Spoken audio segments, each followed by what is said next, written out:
Magandang araw! For today's video ay samahan niyo muli kami sa panibagong kaganapan namin din sa probinsya.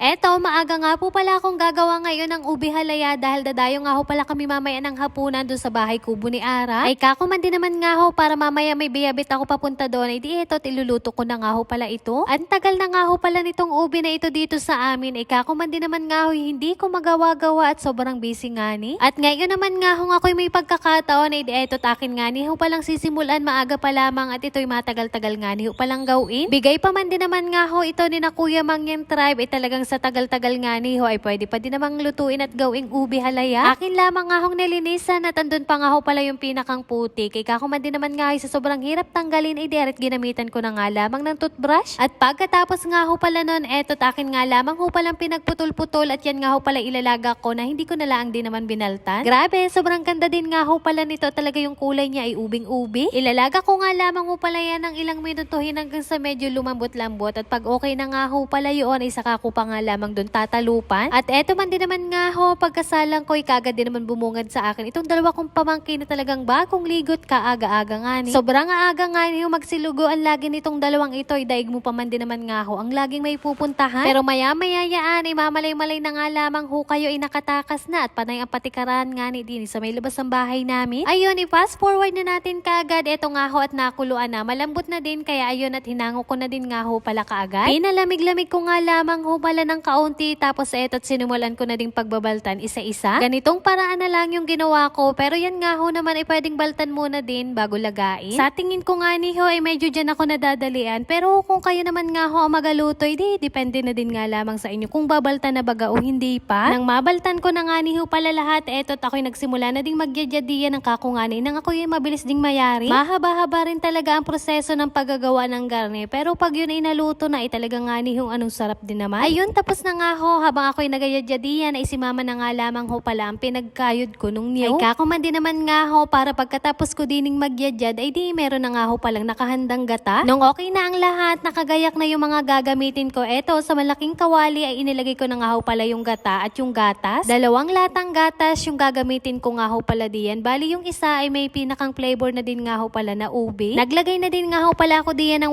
1/4 na asukal saka din nga ho pala food color para kakungani ho ubing-ubi yung pinakang kulay nitong inagawa ko. Pinagsama-sama ko nga lamang ho pala lahat saka hinalo-halo para kakungani ho matunaw at saka eto inilagay ko na din yung ubi. Pagkalagay ko man din naman nga ho ay di eto na't simula na nga ng bakbakan. Ay kung baga nga ho ay di ireda na ang braso sa paghahalo ng matagalan. Ay sa pagluluto man din naman nga ho ng garning ubi halaya ay kailangang ready yung iyong braso. Ay talaga naman nga hong aray kiking na sa paghahalo pa lamang. Aribo ka na pa lamang sa paghahalo kaya medyo madali-dali pero mamaya yan pagluto na ay talagang anong ligat nga ni ho at dun yung mararanasan baga yung pagbikil ng iyong braso. Pag kayo nga ho ay galuto ng garni ay kailangan meron kayong kahalili para kung sakali nga ni hong medyo ngalay na ay di may papalit nga ni. Alaga din nga ni ho pala ito sa paghahalo para hindi matutong yung pinakang ilalim o kumbaga nga ho ay mabilis din siyang masuno. Saka din nga ni ho pala yung pinakang apoy niyaan ay di katamtaman lamang yung lakas at para din nga ho pala hindi mabigla yung pagkakaluto niya. Patagal ng patagal nga ho ay medyo mahirap nga ning maghalo at aringani ho pala ay medyo naligat na. Sandali nga lamang ho ay nagtunas muna ako diyan ng margarine kakungani ho ay para madali ko na din lang ilagay dito at ibubuhos ko na lamang. Hinalo ko lamang ulit hanggang sa medyo kumalat-kalat nga ho pala yung nilagay ko at arit kaunting minuto na din lamang ay maya-maya iluto na ito. Madalang lang naman makapagawa nito dito sa amin dahil malimit nga ho yung ube ay ginagatan laang namin at yun nga ho ay medyo madali-dali din lamang gawin. Kaunting inin na nga lamang ho ay pwede na din yang hanguin. Ay talaga naman nga ho kanina pa lamang habang ako'y naghahalo ay di patikim-tikim din ng kaunti. Bale eto, dito ko na nga lamang ho pala nilagay sa aking malukong na lagayan. Kakungani ho ay madali-dali ko na lang dalhin mamaya doon papunta sa kubo. Sa pagkakalagay, pinalamig-lamig ko nga lamang ho pala ng kaunting minuto tapos niyadyadan ko na din yan ng cheese para kakungani ho medyo sumarap-sarap din naman. Ayun, fast forward, medyo madilim-dilim na din nga ho pala kami noon nagparini. Ayun, nagluto lang sinatanaw ng iba naming kakainin. Tapos ayan, mamaya kakain na kami diyan. Habang nagaluto diyan si Naaray, talaga naman nga hong hamit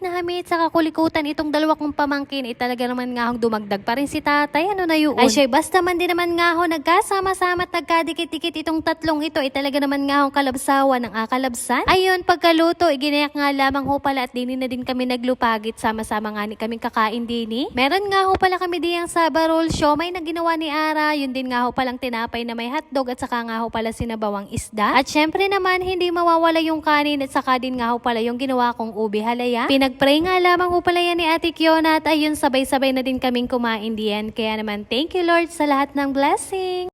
At yun lamang for today's video. Maraming salamat sa inyong panonood. God bless.